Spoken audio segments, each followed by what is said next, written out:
toutes et tous, même dans l'ordre. Merci d'être au Méliès ce soir pour cette séance un peu spéciale, elle est à plusieurs titres. D'abord parce qu'il n'y a pas toujours ça derrière moi là, ce sont les caméras de TF1 qui viennent accompagner la sortie du film de Nicolas Philibert. Deuxième chose, c'est une soirée un peu spéciale parce que je crois que Nicolas est venu présenter au Méliès ses 6 ou 7 derniers films, depuis être à voir en fait, en 2002 quand même.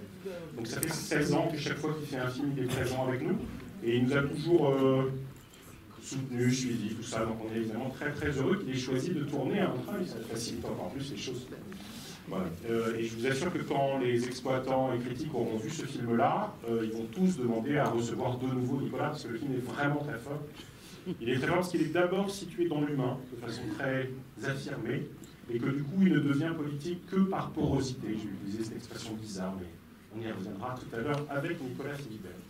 Bonne projection, donc il nous rejoint à la sortie, parce qu'il a eu une drôle d'idée qui est d'aller parler du film, un petit cinéma qui s'appelle GCLA à l'avant. Oh donc eux, ils l'ont 10 minutes et nous, on l'aura 1 heure. Non mais vous faites bien d'être là. À tout à l'heure, bonne projection.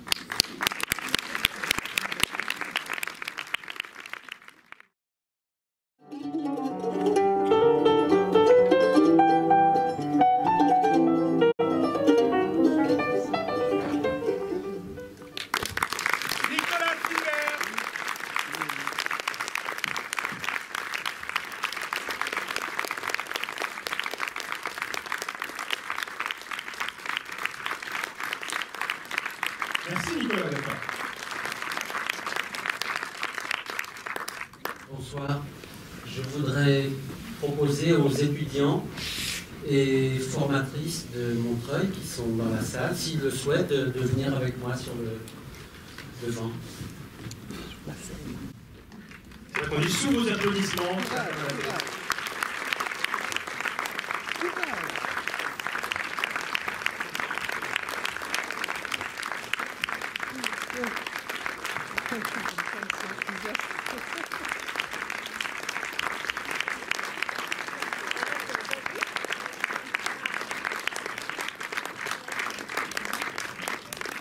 Voilà, ils ne sont pas tous là, mais c'est grâce à elles et eux que ce film a pu se faire, parce que j'ai été accueilli de belle façon à l'Institut de formation de Montreuil par une équipe pédagogique qui s'est montrée tout de suite très, très enthousiaste à l'idée de nous accueillir. Et quant aux étudiants, ils n'ont pas eu leur mot à dire. Ça leur est tombé dessus comme ça.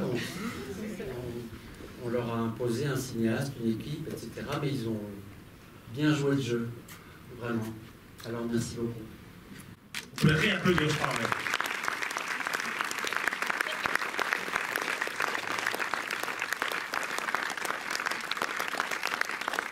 Du coup, Nicolas, la première question un peu incontournable, c'est quand même comment se fait-il que tu aies atterri à Montreuil sur ce projet-là? Alors, quand j'ai pensé à ce projet, j'ai visité quelques instituts de formation, 7-8 dans la région parisienne. Il y en a beaucoup, hein. Il y en a plus de 60 en région Île-de-France. Et j'ai cherché un institut qui serait pas trop loin de chez moi pour ne pas perdre trop de temps dans les trajets.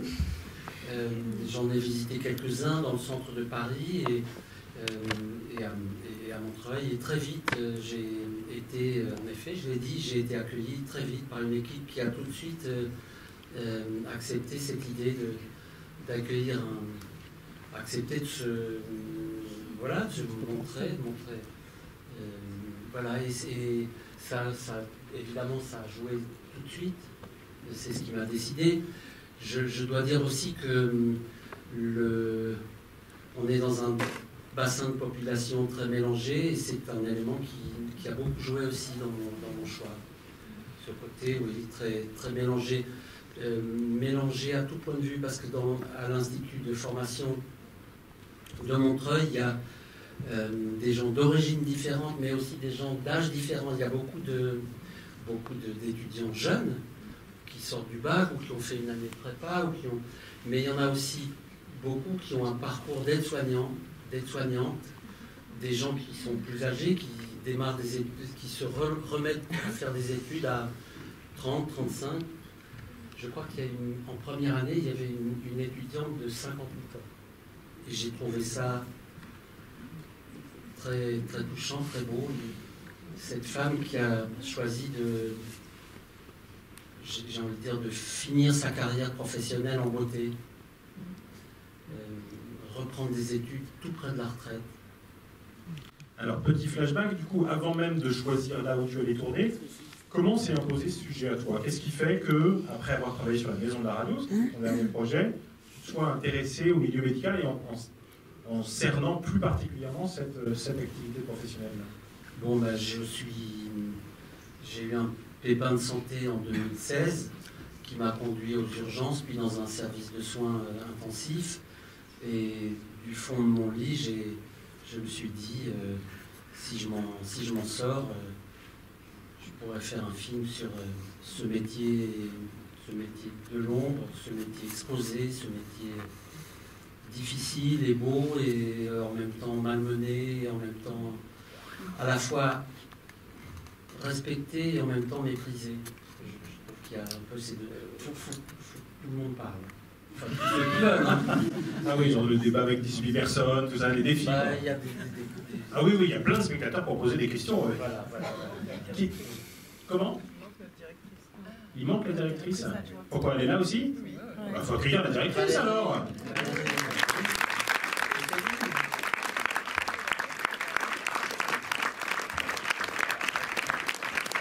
Valérie qui dirige le SPS de Montreuil et Céline qui est son adjointe.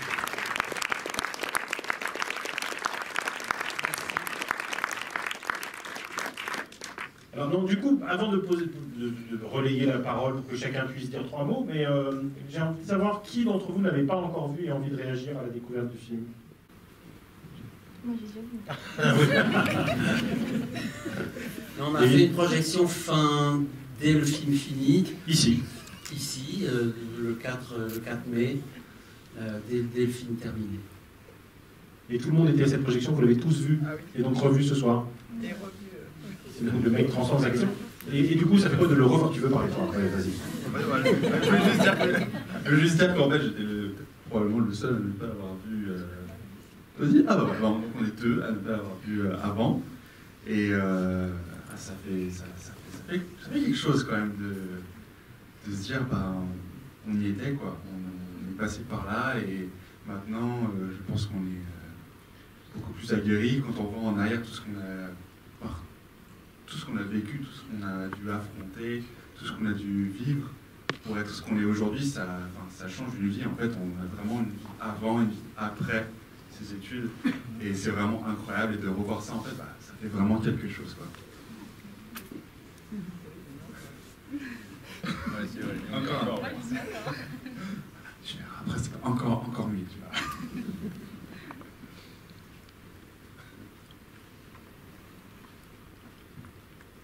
Du coup, c'est le moment de dire aux spectateurs, alors, qui découvre le film, je plaisante, et qui a envie de poser la première question, soit aux différents participants, soit à Nicolas Philibert. Par exemple, l'élu à la santé de la ville de Montreuil, c'est une bonne idée. Bonsoir. Oui, alors en tant qu'élu à la santé, mais parce qu'en fait, je connais la directrice et son adjointe, parce que j'ai eu l'occasion au cours du début du mandat de visiter l'Institut au cours de Portes Ouvertes, parce que je les connaissais effectivement que cet institut existait et était présent sur la ville de Montreuil.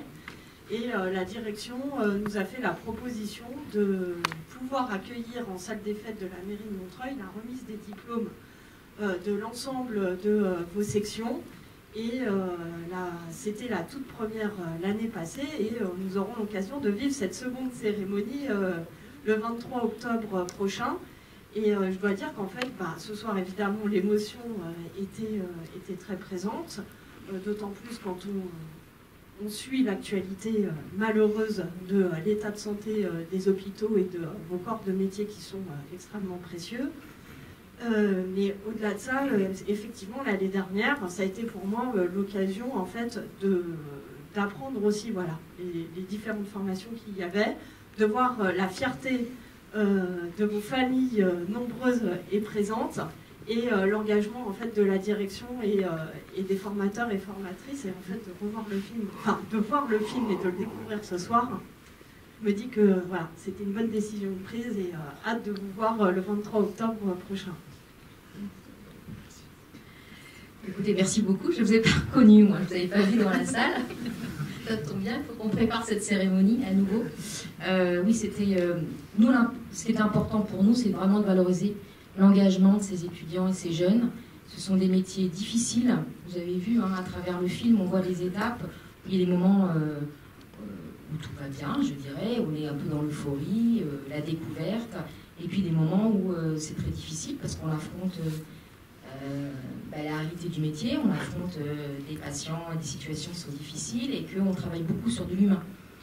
Au-delà des connaissances, ces métiers-là demandent vraiment de travailler sur soi, sur ses limites, sur vraiment sa relation à l'autre, et du coup c'est très engageant pour soi.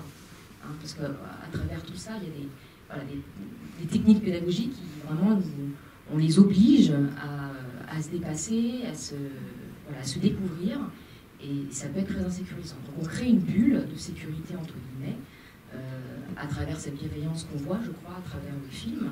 Il y a beaucoup d'empathie et de bienveillance de la part de l'équipe pour que ces étudiants-là puissent se dépasser, se décentrer et apprendre pour s'occuper bien des autres. Mais c'est un boulot énorme de la part de l'équipe pédagogique, ce travail d'accompagnement, de proximité auprès des étudiants. Voilà, et cette cérémonie, c'est important de valoriser au niveau de la ville, vraiment, ces jeunes diplômés qui se destinent à s'occuper de nous, puisque que l'on soit jeune ou plus âgé, à un moment ou un autre, on passe quand même souvent par ou l'hôpital, ou en tout cas des soins, donc on a tous affaire à ces soignants-là. Voilà. Merci aussi à la ville de Montreuil de nous accepter pour cette cérémonie. Alors Nicolas, je vais te poser une question qui rebondit sur l'intervention de Riva, qui est que on sent bien que probablement dans tes motivations pour faire ce film, indépendamment de l'histoire biographique que tu as racontée tout à l'heure, il y a aussi une dimension politique qui t'intéresse dans le rapport à ces métiers-là, cet univers-là, etc. Mais pour moi, cette attente-là, parce qu'on connaît ton parcours, on a vu tes films antérieurs, elle est formidablement, d'une certaine façon, à la fois déjouée et investie par le film. C'est-à-dire que à aucun moment, le film n'est militant au sens naïf, qui peut exister par ailleurs, et à aucun moment, il y a de prise de parole hyper frontale sur la situation des hôpitaux aujourd'hui. Tout ça est beaucoup plus, j'allais dire, à la fois discret et en même temps singulier, parce que ça finit par affleurer de partout, en fait. Et je voudrais savoir comment tu as traité ça, cette question-là, des enjeux politiques qui sont liés à la fois aux conditions de travail, aux conditions économiques, à la fois pendant la formation pour ces étudiants, mais aussi après, au moment où ils travailleront. Voilà. Comment tu as fait en sorte de le gérer, y compris en termes de tournage, puisque tu es derrière la caméra, et de montage? J'avais pas envie de faire un film qui serait dans le discours, dans les slogans. En effet, j'avais pas envie de traiter cette question d'une manière... Ces questions, c'est la pression économique, le poids du management, le performatif, etc. J'avais pas envie de traiter ça d'une manière frontale, comme tu l'as dit, mais je savais qu'en étant à l'écoute des étudiants, des formateurs, des formatrices, ces questions seraient nécessairement présentes, puisque c'est la réalité, etc. Alors c'est vrai que cette dimension-là, elle est moins présente dans les images que dans les paroles échangées.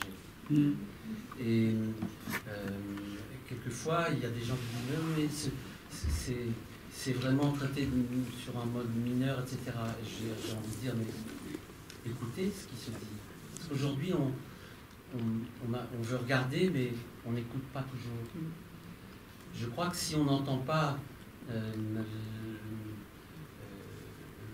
dans ce film, si on ne voit pas cette dimension qui existe de souffrance au travail, de difficulté, il y a une étudiante qui raconte qu'elle est livrée à elle-même pendant le stage, la dernière qui parle, parce qu'on n'a pas le temps de s'occuper d'elle, etc. On entend beaucoup ça, mais encore faut-il avoir envie de l'entendre. Et c'est présent.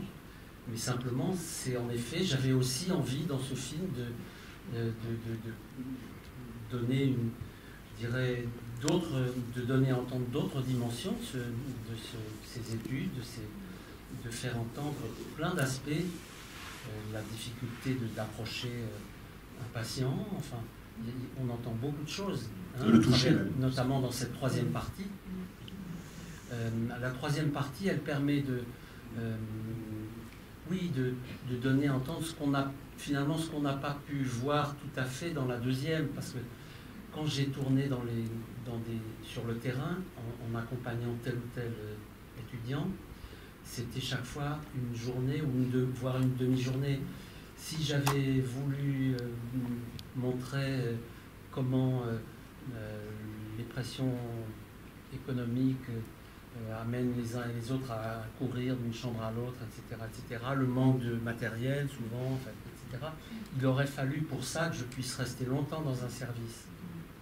Et par ailleurs, les services qui nous ont accueillis, c'est plutôt, je pense, des services où les équipes vont relativement bien.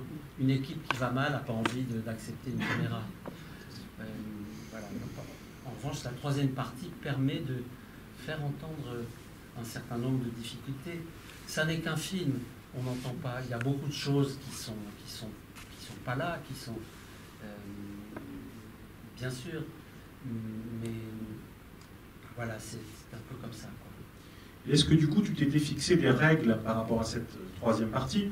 On voit bien que par exemple, plus le film avance, plus la question de la fin de vie est importante, même si elle a déjà été annoncée au début du film. Est-ce que, par exemple, ces moments-là de critique, vraiment, dans le rapport au patient, c'est quelque chose que tu as filmé, que tu avais choisi de ne pas filmer, de faire émerger par la parole, donc par le ressenti des étudiants? Raconte-nous ce choix-là, qui est quand même vraiment un choix important dans la structure du film.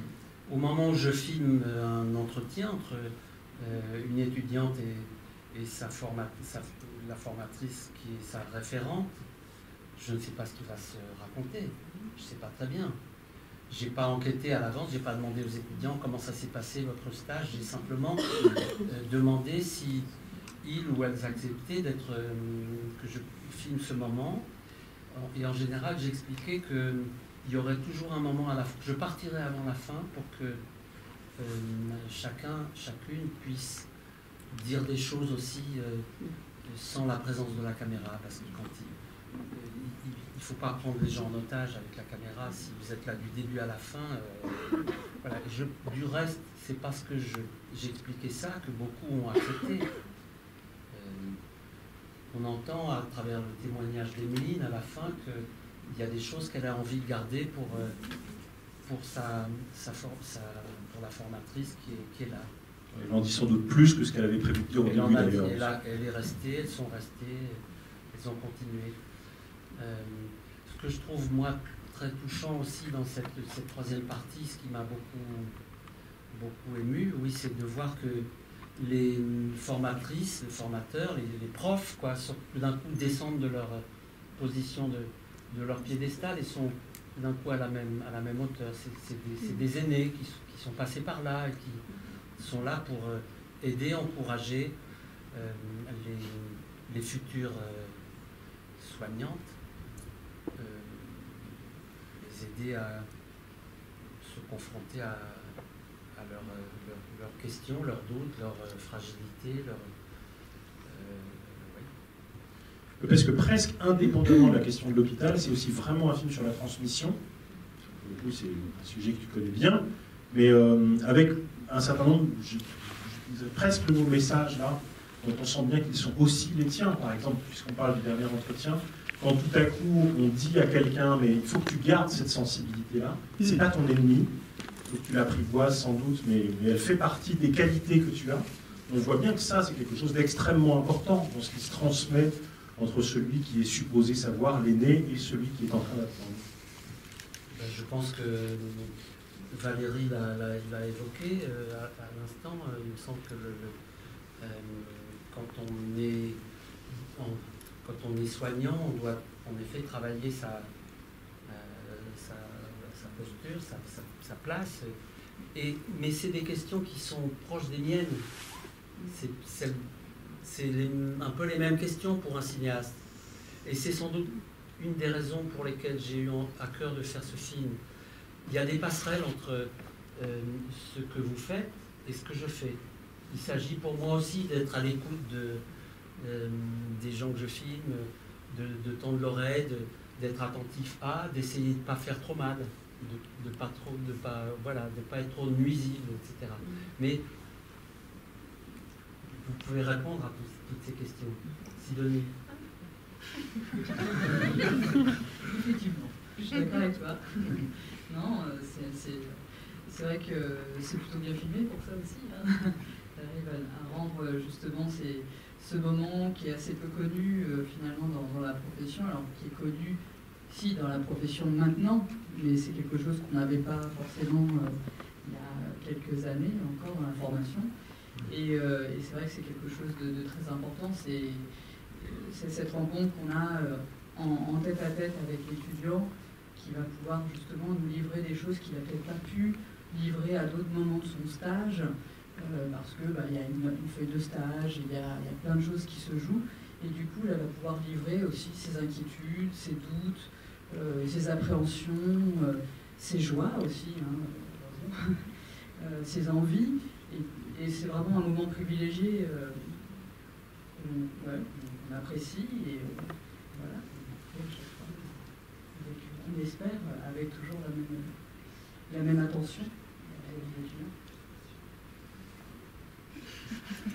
Puisqu'on parle d'envie, moi j'ai envie de dire qu'il y a quelqu'un qui doit prendre la parole, c'est quelqu'un qui justement vient d'être nommé à Montreuil, et dont on voit dans le film qu'elle a une envie très très forte de travailler dans une maternité ou dans un rapport aux enfants.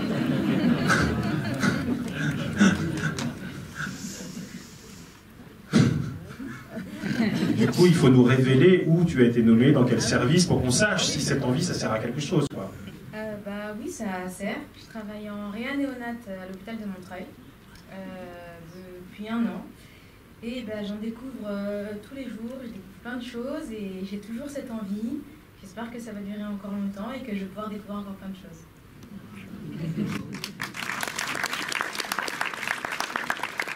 Qui veut poser une autre question? Ouais. Bonsoir. Moi j'ai une question toute simple pour Nicolas Philibert. Vous avez tourné les entretiens à 2 caméras? Oui. Et vous étiez, il y avait quelqu'un derrière J'ai chaque... 2 micros. Il y avait quelqu'un derrière chaque caméra ou vous étiez tout seul? Il y avait quelqu'un derrière chaque caméra. D'accord. Et quand les étudiants et les personnes qui menaient les entretiens, comment vous avez vécu la présence de ces 2 caméras? Parce que vous dites des choses qui sont très belles et très étonnantes, et vous arrivez à faire dire aux étudiants des choses alors que les caméras sont là. Moi, ça m'étonne toujours. Donc, comment vous avez vécu ça, d'avoir la caméra sur vous, tête à tête? Au début, on est quand même très mal à l'aise parce que c'est pas vraiment notre métier, quand même. Et on a l'habitude d'avoir ces entretiens en toute intimité. Et finalement, comme on connaît bien nos étudiants, au fur et à mesure de l'entretien, finalement, la parole se délie. Et puis l'objet essentiel de l'entretien, puisque finalement, ces étudiants-là, on les voit au retour de stage, on les suit en cours et tout ça, mais c'est vraiment des entretiens de retour de stage qui sont importants, il n'y en aura pas d'autres avant quelques mois. Et donc finalement, l'objectif de l'entretien passe par-dessus le fait qu'il y ait la présence des caméras, et au bout de 5 minutes d'entretien, finalement, on se dit. Et puis, c'est des séquences d'entretien qu'on voit dans le film, mais c'est des entretiens qui durent 45 minutes, 1 heure parfois. Ça peut durer plus longtemps quand ça s'est... Donc forcément, sur 1 heure, on devient naturel. Voilà.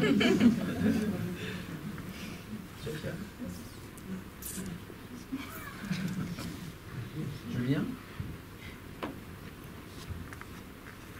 Bonsoir. Aussi, ce qu'il faut dire, c'est que M. Philibert, il n'était pas que là seulement pour filmer, en fait. Enfin, nous, je sais que souvent, on était en train de manger et qu'il venait, il prendre de nouvelles. Enfin, il y avait une autre relation, pas seulement pour son film. Et je pense qu'on avait un peu confiance en lui, en son équipe.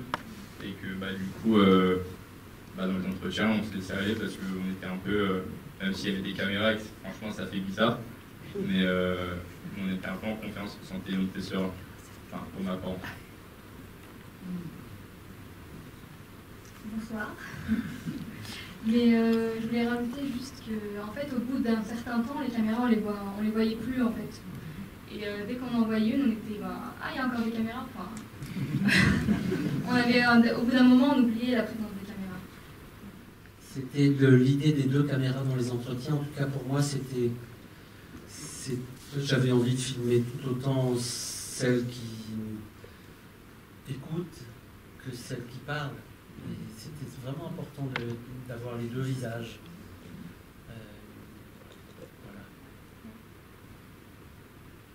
Je voulais féliciter vraiment tous les participants dans le film parce que le film est vraiment magnifique. Féliciter bien sûr Monsieur Philibert, c'est vraiment une œuvre qui touche énormément le spectateur.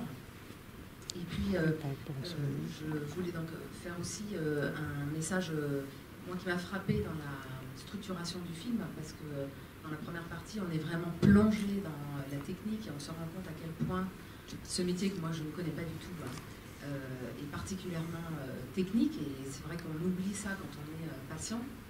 On a une relation très individualiste avec le corps médical et on oublie ces aspects-là. On est plus effectivement centré sur les angoisses comme c'est montré effectivement dans le film.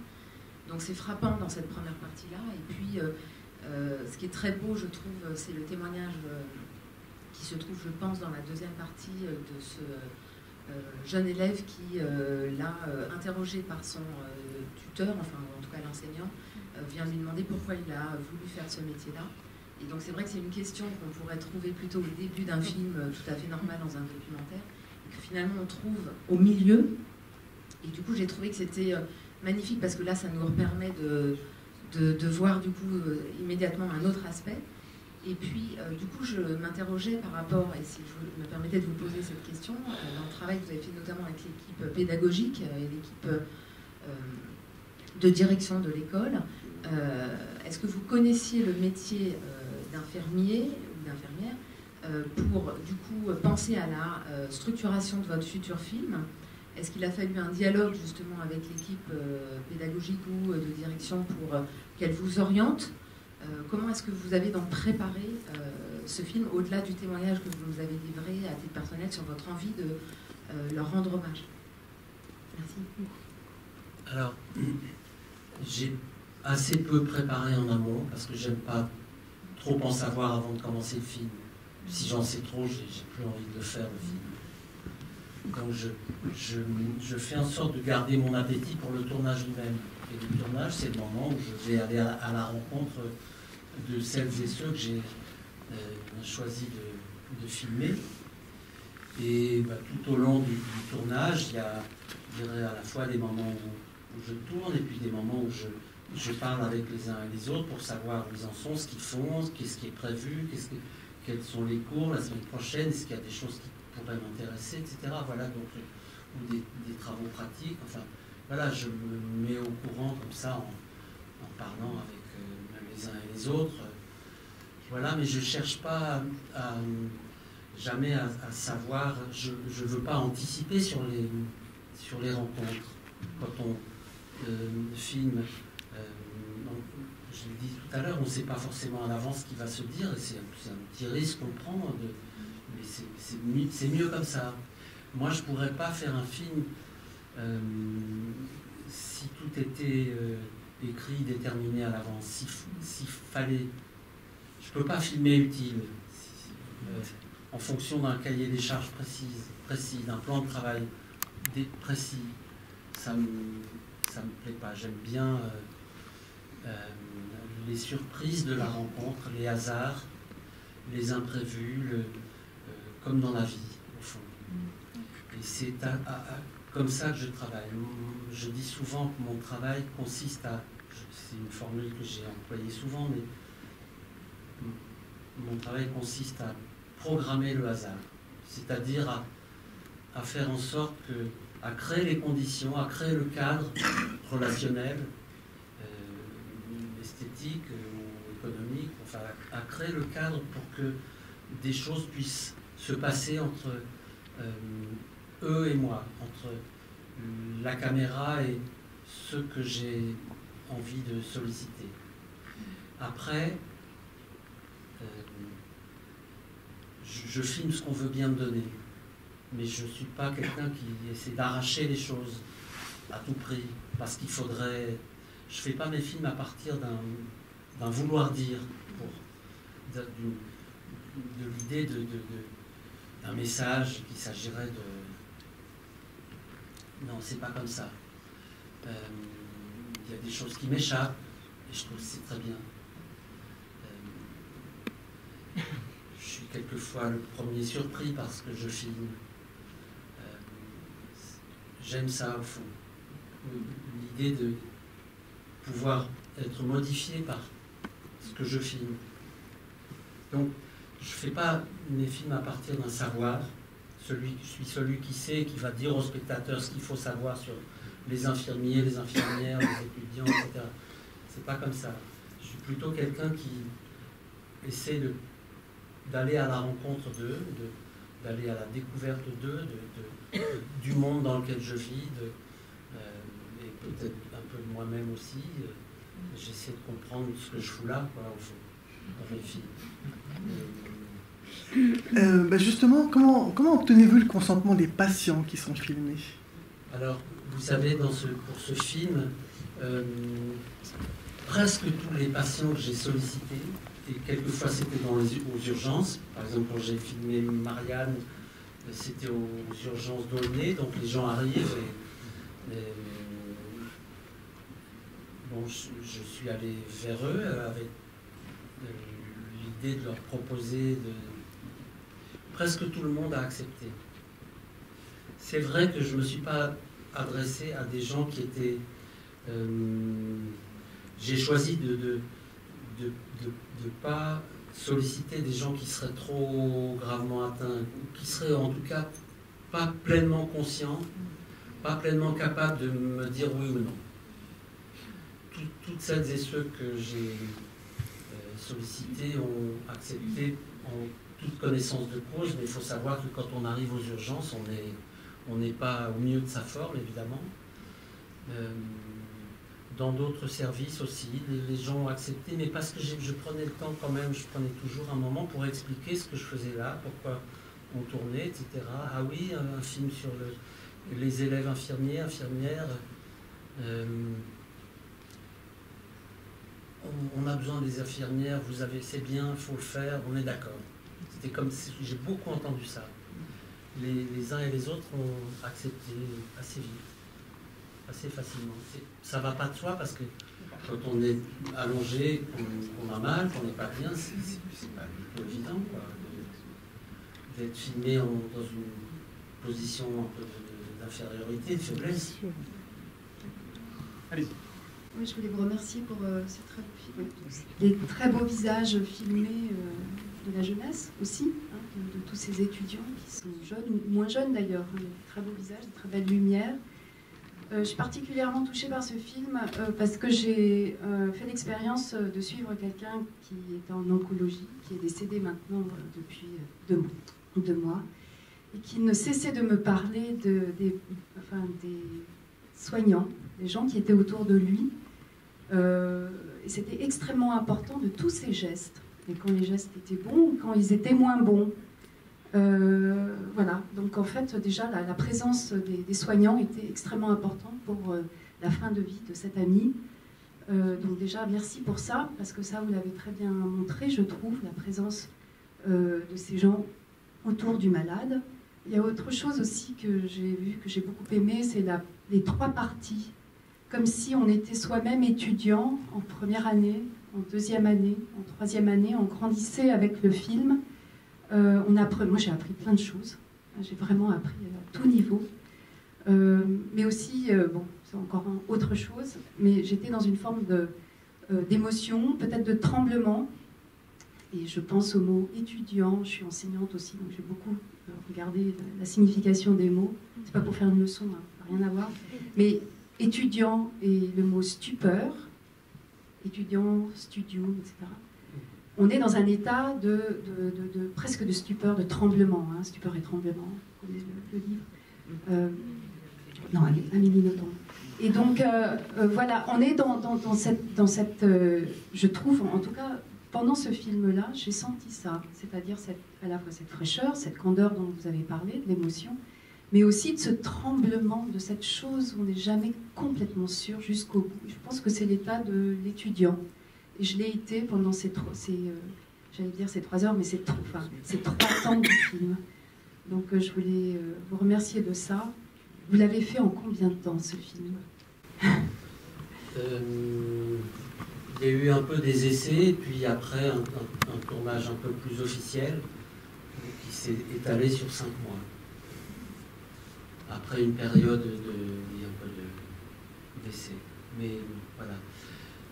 En fait, c'est vrai, étudiant, apprenant, j'ai choisi, on m'a souvent posé la question, parce que je filmais non pas des infirmiers, des professionnels, des gens, et plutôt des futurs soignants.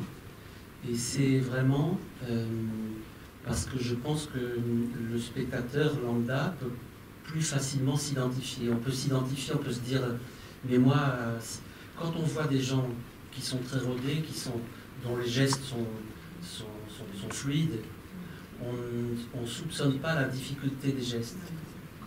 Et quand, en revanche, on filme des gens qui apprennent, on comprend que, parce qu'on explique aux étudiants, en même temps on les voit faire des erreurs, etc., on comprend qu'un geste simple, quelquefois, c'est pas si simple. Qu'il a fallu éviter 1000 erreurs, qu'il a fallu apprendre des protocoles, des règles d'hygiène simples, plus compliquées, etc., qu'il faut enlever ses gants, les remettre, les réenlever, etc. Moi, j'ai encore rien compris. Il y a une interro écrite à la fin sur la main propre à la main sale. C'est compliqué. Non, c'est vrai, c'est compliqué. Mais quand on voit faire des gens rodés, on ne se rend pas compte de tout ça. Si on filme des gens qui apprennent, alors c'est vrai que pour eux, c'est pas simple de se voir maintenant, parce qu'ils se voient un peu régressés. Ils se voient un an plus tôt, donc ils ont tous fait plein de progrès depuis, mais voilà, c'était pas si évident d'ailleurs pour cette raison-là. Mais en tout cas, pour le spectateur, je crois que c'est très riche. Et puis quand on voit des gens qui apprennent, apprendre, c'est aller vers l'inconnu. Et donc c'est traverser plein d'émotions. Quand on apprend, on a peur, on est exalté parce qu'on y arrive, ou on est découragé parce qu'on n'y arrive pas, on recommence, etc. Toutes ces émotions, elles sont visibles, elles sont lisibles sur les visages, et c'est beau à filmer. Et quand on apprend, on est encore très fort dans le désir d'apprendre, dans le désir d'avoir son diplôme, dans le désir de s'insérer dans la société, dans le désir d'avoir un poste, etc. On est poussé par ce désir d'apprendre. Je ne pense pas qu'on puisse faire ses études, je dirais, à reculons, quoi. J'ai pas l'impression. J'ai senti chez eux, chez elles, qu'il y avait ce désir d'y arriver, de faire ce métier, quoi, avec je trouve un bel engagement. Je vous rassure ou pas, mais même quand on est formé, on hésite encore. Et puis chaque patient est quand même singulier, donc même quand on connaît le geste, il nous arrive d'arriver sur des bras avec des veines particulières, d'avoir un contact. Enfin, les patients nous racontent quand même leur parcours de vie et chaque personne est différente. Donc même quand on a de l'expérience, et c'est ce qu'on dit aussi aux étudiants, on peut aussi être décompensé sauf qu'on montre moins. Mais voilà. Je voulais juste dire merci parce que du coup, la scène où on voit l'étudiante en train de faire un pansement et qu'elle hésite. Moi, je me revois étudiante dans cette scène et c'est une sensation que j'avais pas eue depuis un moment déjà. Et donc c'était intéressant de pouvoir revivre ça. Et du coup, moi j'ai terminé l'année dernière et ce film finalement, c'est bien parce que ça, disons que c'est un souvenir pour mes 3 ans d'études et je pense que c'est à vous que je le dois. C'est ce souvenir visuel et émotif. Je pourrais peut-être pouvoir revivre les émotions que j'ai pu vivre quand j'étais étudiante. Voilà. on aurait pu s'attendre à un film très abstrait, très laconique, très théorique, pourquoi pas. Et en fait, vous avez mis de l'humour dans tout cela, dans toute cette première partie, de l'humour dans la deuxième partie, et puis de l'émotion, parce que je trouve que les témoins qui se sont exprimés sur le bilan de leur parcours étaient extrêmement forts et chargés d'humanité. Alors, je pense que, pour compléter ce que je disais tout à l'heure, au début, que le film n'a pas ce caractère de manifestation, l'infirmière ceci, l'infirmière cela, je pense que ce film, indirectement, peut être un film de démonstration de l'importance de ce métier qui touche à l'humain directement, corps à corps. Et ça, je crois que au niveau du pouvoir politique, on n'en prend pas conscience, et que vous avez évoqué, les enseignants ont évoqué tout à l'heure, dans la première partie, dans la description de l'un des aspects du métier, oui, parce que vous aurez, un jour, vous serez peut-être à 3 sur un patient, mais pour une raison diverse et variée, soit la manque de personnel, soit ceci, soit cela, vous vous retrouverez peut-être tout seul. Et ça, je pense que les pouvoirs publics n'en ont absolument pas conscience. On le retrouve dans les revendications, dans les constats, dans les urgences et un peu partout. Et je trouve un grand merci pour ce film que vous devriez présenter rapidement et tout de suite à Madame la ministre de la Santé, ainsi qu'à Monsieur Macron.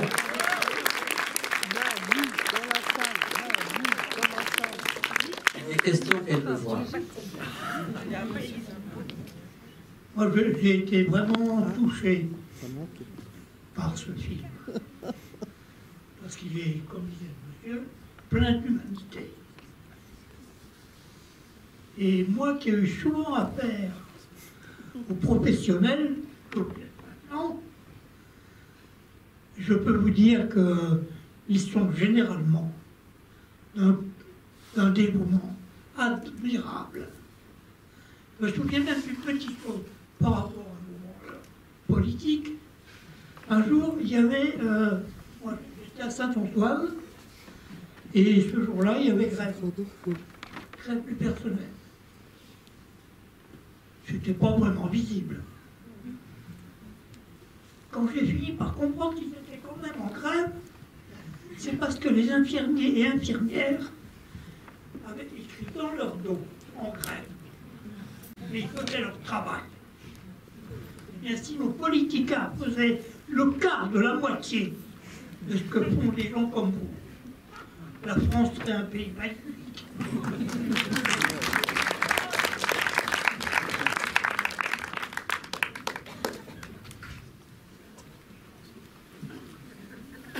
Monsieur Philibert, le premier film que j'ai vu de vous, c'était un film sur la santé également. Ça se passait à la clinique de la Borde.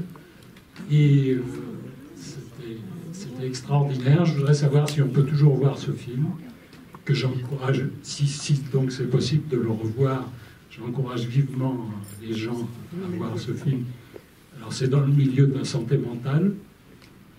Et évidemment, la psychiatrie va particulièrement mal en ce moment, donc c'est complètement d'actualité. Est-ce que vous pouvez nous dire 2 mots juste de ce film? Oui, c'est un film qui s'appelle La moindre des choses, qui est sorti en 1997. Ce film, alors il existe en DVD, il va être prochainement réédité en DVD dans une version restaurée, numérisée, etc., avec encore plus de... avec des bonus, etc. Et c'est un film qui continue à tourner beaucoup aujourd'hui. Il ne se passe pas un mois sans qu'il y ait une projection quelque part en France du film, parce que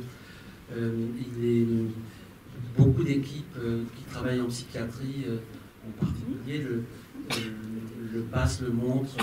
C'est un outil de travail pour beaucoup. Voilà, donc...